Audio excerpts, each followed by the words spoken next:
जय श्री कृष्ण दोस्तों, life style with God में आपका स्वागत है। दोस्तों, आज हम मार्गशीर्ष मास के कृष्ण पक्ष की उत्पन्ना एकादशी की कथा और महात्म श्रवण करेंगे। युधिष्ठिर ने पूछा, भगवान, पुण्यमयी एकादशी तिथि कैसे उत्पन्न हुई और वह इस संसार में क्यों पवित्र मानी गई तथा देवताओं को कैसे प्रिय हुई। भगवान बोले, कुंती नंदन, प्राचीन समय की बात है। सत्य युग में मुर नामक एक दानव रहता था। वह बड़ा ही अद्भुत, अत्यंत रौद्र तथा संपूर्ण देवताओं के लिए भयंकर था। उस काल रूपधारी दुरात्मा महासुर ने इंद्र को भी जीत लिया था। संपूर्ण देवता उससे परास्त होकर स्वर्ग से निकाले जा चुके थे और शंकित तथा भयभीत होकर पृथ्वी पर विचरण करते थे। एक दिन सब देवता महादेव जी के पास गए। वहाँ इंद्र ने भगवान शिव के आगे सारा हाल कह सुनाया। इंद्र बोले, महेश्वर, ये देवता स्वर्ग लोक से भ्रष्ट होकर पृथ्वी पर विचर रहे हैं। मनुष्यों में रहकर इनकी शोभा नहीं होती। देव, कोई उपाय बताइए। देवता किसका सहारा ले। महादेव जी ने कहा, देवराज, जहाँ सबको शरण देने वाले, सबकी रक्षा में तत्पर रहने वाले जगत के स्वामी भगवान गरुड़ ध्वज विराजमान हैं, वहाँ पर जाओ, वे तुम लोगों की रक्षा करेंगे।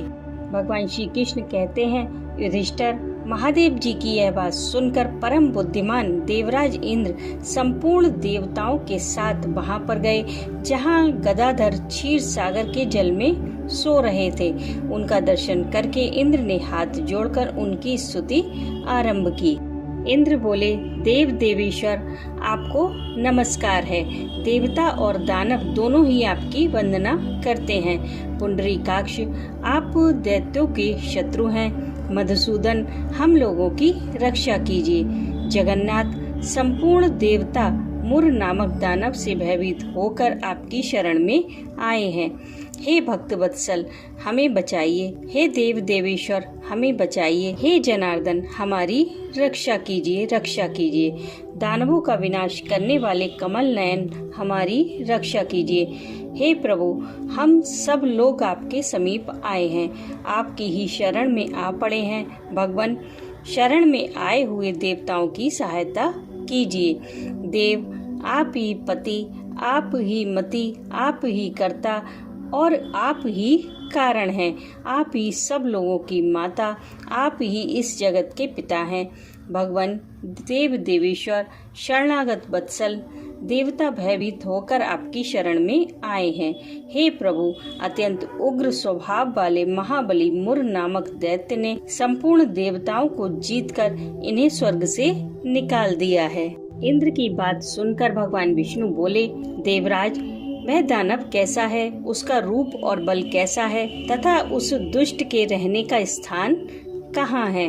इंद्र बोले, देवेश्वर, पूर्व काल में ब्रह्मा जी के वंश में तालजंग नामक एक महान असुर उत्पन्न हुआ था, जो अत्यंत भयंकर था। उसका पुत्र मुर दानव के नाम से विख्यात हुआ। वह भी अत्यंत उत्कट, महापराक्रमी और देवताओं के लिए भयंकर है। चंद्रावती नाम से प्रसिद्ध एक नगरी है, उसी में स्थान बनाकर वह निवास करता है। उसने समस्त देवताओं को परास्त करके स्वर्ग लोक से बाहर कर दिया है। उसने एक दूसरे ही इंद्र को स्वर्ग के सिंहासन पर बिठाया है। अग्नि, चंद्रमा, सूर्य, वायु तथा वरुण भी उसने दूसरे ही बनाए हैं। जनार्दन, मैं सच्ची बात बता रहा हूँ, उसने सब कोई दूसरे ही कर लिए हैं। देवताओं को तो उसने प्रत्येक स्थान से वंचित कर दिया है। इंद्र का यह कथन सुनकर भगवान जनार्दन को बड़ा क्रोध हुआ। वे देवताओं को साथ लेकर चंद्रावती पुरी में गए। देवताओं ने देखा दैत्यराज बारंबार गर्जना कर रहा था। उससे परास्त होकर संपूर्ण देवता दसों दिशाओं में भाग गए। अब वह दानव भगवान विष्णु को देखकर बोला, खड़ा रहे, खड़ा रहे। उसकी ललकार सुनकर भगवान के नेत्र क्रोध से लाल हो गए। वे बोले, अरे दुराचारी दानव, मेरी इन भुजाओं को देख। यह कहकर विष्णु ने अपने दिव्य बाणों से सामने आए हुए दुष्ट दानवों को मारना आरंभ कर दिया। दानव भय से विहल हो उठे। पांडुनंदन, तत्पश्चात श्री विष्णु ने दैत्य सेना पर चक्र का प्रहार किया। उससे छिन्न भिन्न होकर सैकड़ों योद्धा मौत के मुख में चले गए। इसके बाद भगवान मधुसूदन बद्रिकाश्रम को चले गए। वहाँ सिंगावती नाम की गुफा थी जो 12 योजन लंबी थी। पांडुनंदन उस गुफा में एक ही दरवाजा था। भगवान विष्णु उसी में सो गए। दानव मुर भगवान को मार डालने के उद्योग में लगा था। वह उनके पीछे लगा रहा। वहां पहुंचकर उसने भी उसी गुफा में प्रवेश किया। वहां भगवान को सोते हुए देखकर उसे बड़ा हर्ष हुआ। उसने सोचा, यह दानवों को भय देने वाला देवता है, अतः निस्संदेह मैं इसे मार डालूंगा। युधिष्ठिर दानव के इस प्रकार विचार करते ही भगवान विष्णु के शरीर से एक कन्या प्रकट हुई, जो बड़ी ही रूपवती, सौभाग्यशालिनी तथा दिव्य अस्त्र शस्त्रों से युक्त थी। वह भगवान के तेज के अंश से उत्पन्न हुई थी। उसका बल और पराक्रम महान था। युधिष्ठिर दानवराज मुर ने उस कन्या को देखा। कन्या ने युद्ध का विचार करके दानव के साथ युद्ध के लिए याचना की।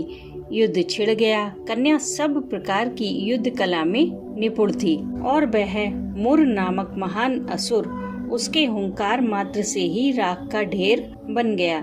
दानव के मारे जाने पर भगवान जाग उठे। उन्होंने दानव को धरती पर पड़ा देखा और पूछा, मेरा यह शत्रु अत्यंत उग्र और भयंकर था, इसका वध किसने किया? कन्या बोली, स्वामिन, आपके ही प्रसाद से मैंने इस महादैत्य का वध किया है। श्री भगवान ने कहा, कल्याणी, तुम्हारे इस कर्म से तीनों लोकों के मुनि और देवता आनंदित हुए हैं, अतः तुम्हारे मन में जैसी रुचि हो उसके अनुसार मुझसे कोई भी वर मांगो। देव दुर्लभ होने पर भी वह वर मैं तुम्हें अवश्य दूंगा, इसमें तनिक भी संदेह नहीं है। वह कन्या साक्षात एकादशी ही थी। उसने कहा, प्रभु, यदि आप प्रसन्न हैं तो मैं आपकी कृपा से सब तीर्थों में प्रधान, समस्त विघ्नों का नाश करने वाली तथा सब प्रकार की सिद्धि देने वाली देवी हूँ। हे जनार्दन, जो लोग आप में भक्ति रखते हुए मेरे दिन को उपवास करेंगे उन्हें सब प्रकार की सिद्धि प्राप्त हो। हे माधव, जो लोग उपवास, नक्त एवं एक भुक्त करके मेरे व्रत का पालन करें उन्हें आप धन, धर्म और मोक्ष प्रदान कीजिए। श्री विष्णु भगवान बोले, हे कल्याणी, तुम जो कुछ भी कहती हो वह सब पूर्ण होगा।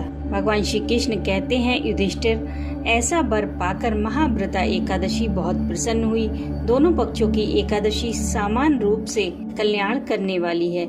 इसमें शुक्ल और कृष्ण का भेद नहीं करना चाहिए।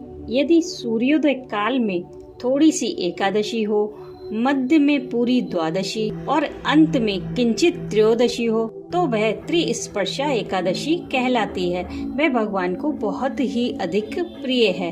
यदि एक त्रिस्पर्शा एकादशी को उपवास कर लिया जाए तो 1 सहस्त्र एकादशी व्रतों का फल प्राप्त होता है तथा इसी प्रकार द्वादशी में पारण करने पर सहस्त्र गुना फल माना गया है।